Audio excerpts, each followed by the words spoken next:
പ്രേമ ഈ നമ്മുടെ ബംഗ്ലാദേശിലെ മോംഗ്ല തുറമുഖം അതിപ്പോൾ ഭാരതത്തിനാണ് അതിൻ്റെ നടത്തിപ്പവകാശം. ഇന്ത്യൻ പോർട്ട് ഗ്ലോബൽ ലിമിറ്റഡ് ആണ് ഇനി ആ തുറമുഖത്തിൻ്റെ നടത്തിപ്പ്. അതായത് ഇറാനിലെ ചബഹാർ, മ്യാൻമറിലെ സിറ്റ്വേ, ഇതിന് ശേഷം ഭാരതം മോംഗ്ല തുറമുഖം ഏറ്റെടുത്ത് നടത്താൻ പോവുകയാണ്. നമുക്ക് എങ്ങനെയാണ് അത് നിർണായകമാകുന്നത്? ഭാരതത്തെ സംബന്ധിച്ച് അതിൻ്റെ പ്രാധാന്യം എന്താണ്? ഇപ്പോൾ ഏഷ്യയിലെ ഏറ്റവും വലിയ ഗ്ലോബൽ പവേഴ്സ് എന്ന് പറയുന്നത്, ഏറ്റവും വലിയ ശക്തികളെന്ന് പറയുന്നത് 3 രാജ്യങ്ങളാണ്. ഒന്ന് ജപ്പാൻ, ഒന്ന് ഇന്ത്യ, ഒന്ന് ചൈന. അപ്പോൾ അതിൽ തന്നെ ചൈന ബാക്കിയുള്ള 2 രാജ്യങ്ങൾ ജപ്പാനെയും ഇന്ത്യയെ അപേക്ഷിച്ച് വളരെ ദൂരം മുന്നോട്ട് പോയിരിക്കുന്നു.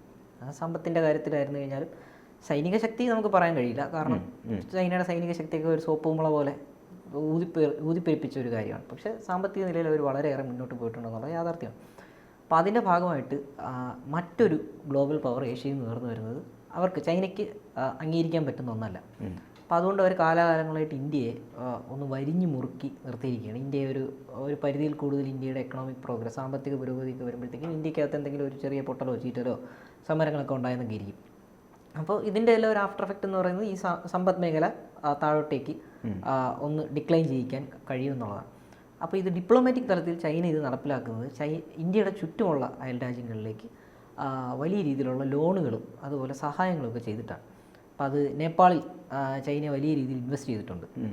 ഇപ്പോൾ സ്കൂളുകൾ പണിഞ്ഞു കൊടുക്കുന്നുണ്ട്, അതുപോലെ തന്നെ മറ്റ് ഇൻഫ്രാസ്ട്രക്ചറിൻ്റെ കാര്യങ്ങളിൽ നേപ്പാളിനെ വലിയ രീതിയിൽ ഹെൽപ്പ് ചെയ്യുന്നുണ്ട്.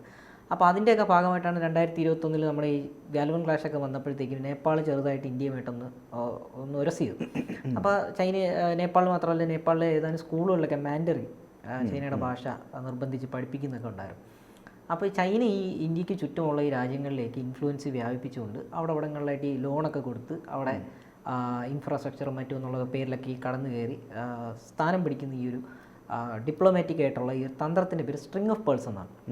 ഒരു മുത്തുപോലെ ഇങ്ങനെ വരിഞ്ഞ് മുറുക്കി ഇന്ത്യയെ ഇങ്ങനെ പിടിക്കുന്നതാണ് അവരുടെ ഒരു ശൈലി. അപ്പോൾ ഈ കടലിടുക്കുകൾ വരുന്ന പ്രധാനപ്പെട്ട ഭാഗങ്ങളിൽ ചൈന പോർട്ട് നിർമ്മിക്കും. ഇപ്പോൾ ശ്രീലങ്കയിൽ ചൈന പോർട്ടിന് വേണ്ടി ശ്രമിച്ചിട്ടുണ്ട്.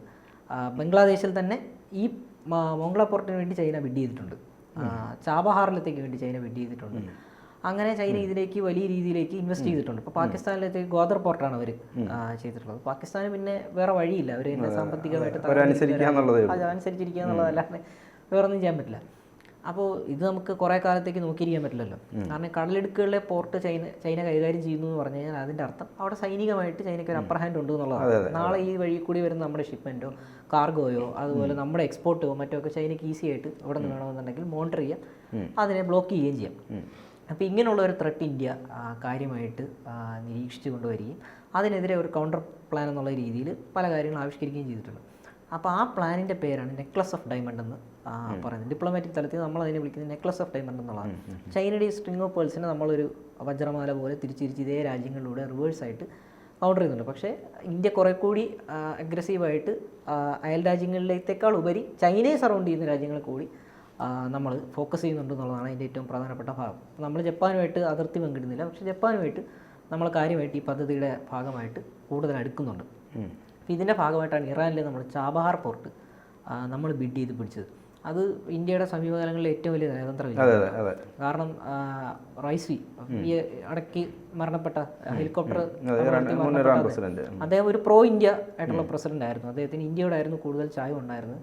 ചൈന വലിയ രീതിയിൽ ഇറാനിൽ ഇൻവെസ്റ്റ് ചെയ്തിട്ടും, ചൈന 1972 മുതൽ ഇറാനിലേക്ക് ഇൻവെസ്റ്റ് ചെയ്തിട്ടും നമുക്ക് ആ ചാബഹാർ പോർട്ടിൻ്റെ നടത്തിപ്പവകാശം കിട്ടിയെന്ന് പറയുന്നത് വലിയ രീതിയിലുള്ള നയതന്ത്ര വിജയം തന്നെയാണ്. അതുപോലെ തന്നെയാണ് ബംഗ്ലാദേശിൻ്റെ കാര്യം. ബംഗ്ലാദേശിന് വേണ്ടിയിട്ട് ചൈന വലിയ രീതിയിൽ നമ്മളൊക്കെ പ്രതീക്ഷിക്കുന്നതിന് അപ്പുറത്തുള്ള ഫണ്ടിങ് നടത്തിയിട്ടും നമ്മുടെ ഇപ്പോഴത്തെ ബഡ്ജറ്റിലേക്ക് ബംഗ്ലാദേശിന് വേണ്ടി മാറ്റി വെച്ചിട്ടുള്ള 126 കോടി മാത്രമായിരുന്നു.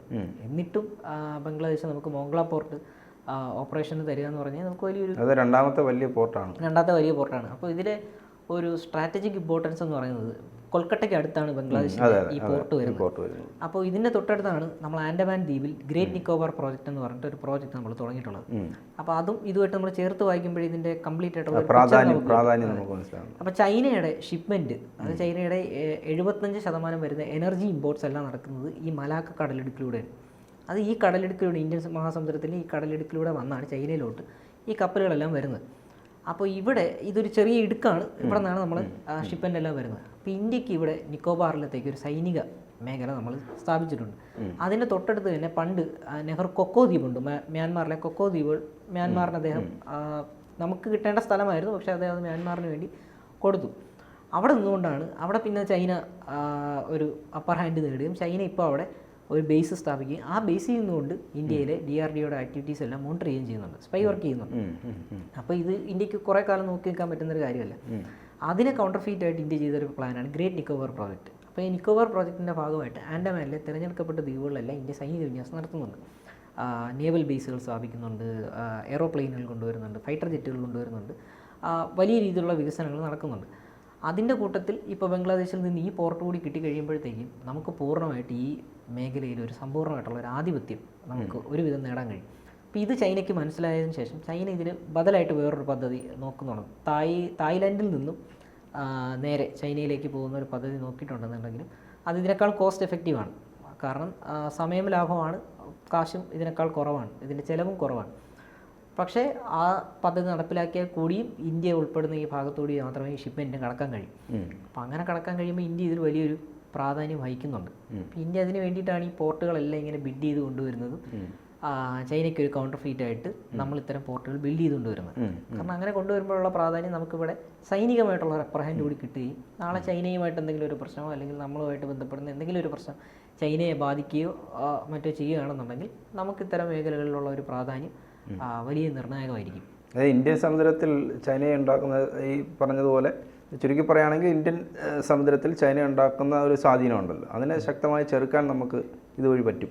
അതെ, തീർച്ചയായിട്ടും പറ്റും. ഇപ്പോൾ അതിൻ്റെ ഒരു ചെറിയൊരു ലാഞ്ചന നമ്മൾ 2023 തുടക്കത്തിലുണ്ടായിരുന്നു. 2023 ജൂലൈയിൽ മോദി ശ്രീലങ്ക സന്ദർശിച്ചിട്ടുണ്ടായിരുന്നു. അപ്പോൾ അത് ഈ ശ്രീലങ്കയുടെ ഈ ഒരു സാമ്പത്തിക പ്രശ്നമൊക്കെ ഇട്ട് അവിടെ ഒരു സിവിൽ വാർ ഉണ്ടായിരുന്നല്ലോ, ശ്രീലങ്ക പട്ടിണിയിലൊക്കെ പോകുന്ന സമയത്ത്. അപ്പോൾ അതൊക്കെ കഴിഞ്ഞ് ഇന്ത്യ വലിയ രീതിയിൽ ശ്രീലങ്കയെ ഒന്ന് സഹായിച്ചിരുന്നു.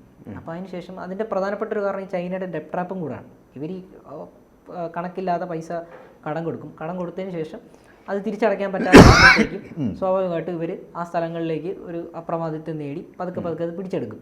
പണ്ടത്തെ ബ്രിട്ടീഷുകാരുടെ ഒരു തന്ത്രം തന്നെയാണ്. അപ്പോൾ അതിനെ വലിയ രീതിയിൽ ഇന്ത്യ ഈ ഒരു കടക്കണിയിലായിരുന്നു ശ്രീലങ്കയെ സഹായിക്കുകയും അങ്ങനെ ശ്രീലങ്കയ്ക്ക് വലിയൊരു കടപ്പാട് ഇന്ത്യയോട് ഒരു മോറലി വന്നു തരികയും ചെയ്യും. അപ്പം അതിൻ്റെ ഭാഗമായിട്ട് 2023 ജൂലൈയിലെ മോദിയുടെ സന്ദർശനത്തിന് ശേഷം 2024 ജനുവരി ഒരു വർഷത്തേക്ക് ചൈന ശ്രീലങ്കയിലുണ്ടായിരുന്ന എല്ലാ പോർട്ടിലത്തേക്കും ചൈനയ്ക്കുള്ള ആക്സസ് ശ്രീലങ്ക നിർത്തിവെച്ചിട്ടുണ്ട്. 2025 വരെ ചൈനയ്ക്ക് ഇനി ശ്രീലങ്കയിലേക്കുള്ള പോർട്ടുകളൊന്നും കൈകാര്യം ചെയ്യാൻ പറ്റില്ല എന്നുള്ളതാണ് 2024 എടുത്ത തീരുമാനം. അത് വലിയൊരു നയതന്ത്ര വിജയമാണ്. പക്ഷേ ഇവിടെ ആരും നമ്മുടെ കേരളത്തിലെ മാധ്യമങ്ങൾ പ്രത്യേകിച്ച് റിപ്പോർട്ട് ചെയ്തിട്ടില്ല ആ കാര്യം. അതുപോലെ തന്നെയാണ് ബംഗ്ലാദേശിലെ ഈ പോർട്ടിൻ്റെ നമുക്ക് കിട്ടിയത്. കാരണം ഷെയ്ഖ് ഹസീന ചൈന സന്ദർശിച്ചിരുന്നു, അടുത്തിടയ്ക്ക് സന്ദർശിച്ചിരുന്നു. പക്ഷേ അവരുടെ സന്ദർശനത്തിന് വലിയ പ്രാധാന്യമൊന്നും കിട്ടിയില്ല. അവരതുകൊണ്ട് തന്നെ ആ സന്ദർശനം വെട്ടിക്കുറച്ചു. 3 ദിവസത്തെ സന്ദർശനം എന്തായിരുന്നു, പക്ഷേ 1.5 ദിവസത്തെ സന്ദർശനം ആക്കി വെട്ടിച്ചുരുക്കി തിരിച്ച് ബംഗ്ലാദേശിലേക്ക് പോയി. മകൾക്ക് വയ്യാന്ന് പറഞ്ഞിട്ടാണ് തിരിച്ചു പോയത്. അത് നമുക്ക് ഒരു കാരണമായിട്ട് നമുക്ക് കൂട്ടാൻ പോലും കഴിയില്ല. അപ്പോൾ ആ ഒരു വരവിന് ശേഷവും മോദി അധികാരത്തിലേറിയതിനു ശേഷം 2 തവണ അവർ 15 ദിവസത്തിനകം ഇന്ത്യ സന്ദർശിക്കുകയും ചെയ്തു. ഒന്ന് മോദിയുടെ സത്യപ്രതിജ്ഞയ്ക്കാണ്, 2 കാര്യമായിട്ട് ഈ ഒരു പദ്ധതിക്കും മറ്റുമായിട്ടൊക്കെ തന്നെയാണ്. ബംഗ്ലാദേശിനും ഒരുപോലെ തന്നെ വലിയ രീതിയിൽ പ്രാധാന്യമുള്ള ഒന്ന് തന്നെയാണ് ഈ മാംഗ്ലോ പോർട്ടെന്ന്. നമുക്ക് ചബഹാർ നേരത്തെ, അതും ചൈനയ്ക്കാണ് വെല്ലുവിളി. ചൈനയ്ക്കും പാകിസ്ഥാനുമായിരുന്നു വലിയ തിരിച്ചടി ഉണ്ടായത്. അതുപോലെ ഇതിപ്പോൾ ഈ മോംഗ്ല പോർട്ട് നമ്മുടെ ഇന്ത്യൻ പോർട്ട് ഗ്ലോബൽ ലിമിറ്റഡിൻ്റെ ആണ് ഇനി കൈകാര്യം ചെയ്യാൻ പറ്റുക. അങ്ങനെ വരുമ്പോൾ ചൈനയ്ക്ക് ഇത് കനത്ത വെല്ലുവിളിയാണ്. അതെ, തീർച്ചയായിട്ടും കനത്ത വെല്ലുവിളിയാണ്. അതിനെ അവരെങ്ങനെ കൗണ്ടർ ചെയ്യും എന്നുള്ളത് നമ്മൾ നോക്കണം. ചൈന പൊതുവെ ശ്രമിക്കുന്നത് ഇന്ത്യയുടെ ചുറ്റിപ്പറ്റി നിൽക്കുന്ന ചെറിയ ചെറിയ രാജ്യങ്ങളെ വെച്ച് ഇന്ത്യയെ ചെറിയൊരു അണ്ടർസ്റ്റ് ചെയ്യുക, അല്ലെങ്കിൽ ഒന്ന് ചെറിയ ചെറിയ പ്രശ്നങ്ങൾ, അസ്വാരസ്യങ്ങൾ ഇവർക്കെതിരെ ഉണ്ടാക്കിയെടുക്കുക എന്നുള്ളത്. അതിൻ്റെ ഭാഗമായിട്ടാണ് ഈ അടുത്തിടയ്ക്ക് നമ്മുടെ മാലിയുമായിട്ട് ചൈന ചെറിയൊരു രീതിയിലുള്ള ഒരു സഖ്യം ഉണ്ടാക്കുകയും ഇന്ത്യക്കെതിരായിട്ട് അവിടുത്തെ പ്രസിഡന്റ് പരാമർശമൊക്കെ ഉന്നയിക്കുകയും ചെയ്തു. പക്ഷേ പരാമർശം ഉന്നയിച്ച് കഴിഞ്ഞതിന് ശേഷം ചൈന പിന്നെ സപ്പോർട്ടൊന്നും ചെയ്യില്ല, അവരവരുടെ കാര്യം നോക്കി അങ്ങ് പോകും. അങ്ങനെയാണ് മാലി പ്രസിഡന്റ് പിന്നെ ഒരു 2 മാസത്തിന് ശേഷമൊക്കെ മോദിയോട് മാപ്പൊക്കെ പറഞ്ഞ് ഞങ്ങളുടെ പരാമർശം അങ്ങനെ കണക്കാക്കണ്ട എന്നൊക്കെയുള്ള രീതിയിലേക്ക് എത്തിയത്. അപ്പോൾ ചൈന ഇതിനെ ഇനി കൗണ്ടർ ചെയ്യാൻ പോകുന്നത് പാകിസ്ഥാനെ ഉപയോഗിച്ച് തന്നെ ആയിരിക്കും. അതിൽ ഇന്ത്യയുടെ പതിയെ ഇന്ത്യയുടെ ഈ പോർട്ടിൻ്റെ കൈകാര്യം ചെയ്യലും മറ്റുമൊക്കെ ആകുമ്പോഴത്തേക്കും ഇന്ത്യയുടെ എക്കോണമി വർദ്ധിക്കും.